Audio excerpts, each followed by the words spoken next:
Hey guys, Mrs. DeMillo here for one of your final assignments this year. And actually, this is one of my favorite assignments. I actually do this for myself constantly throughout the year, not just in the summer. What is it? Today, you're going to be building your summer reading lists.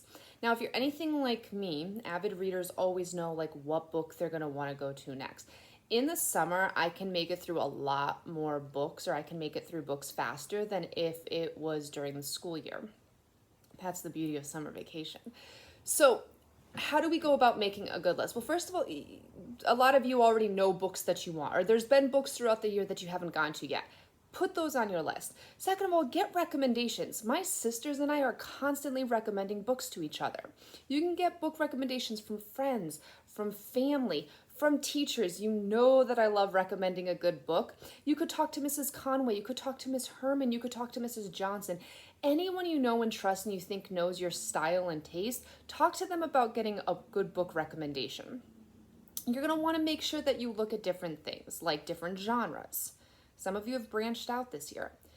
One thing that I always do when making my list is I always have a go-to author. My personal go-to author is always John Grisham, but my kids' go-to author is always Avi, A-V-I. I highly recommend him.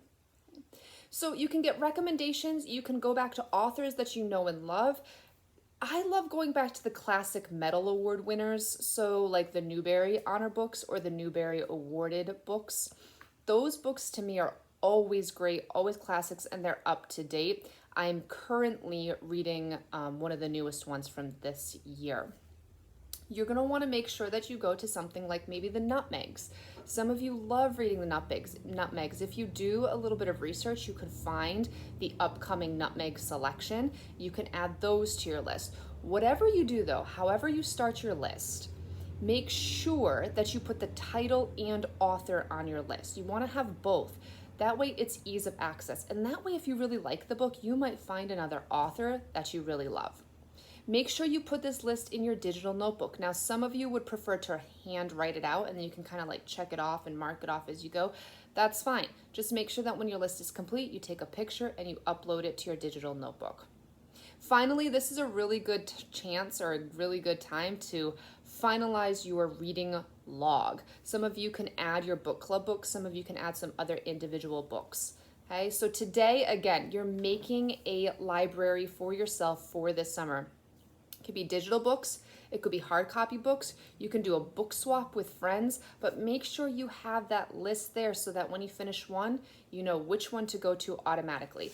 I already have my list going and growing thanks to a recommendation from Riley. He recommended some of these books to me, got them for me. I have already got some of my summer reading down pat. I'm excited, I'm ready. We want you to get excited for reading this summer. Whether a library is open or not, you can still get your hands on books.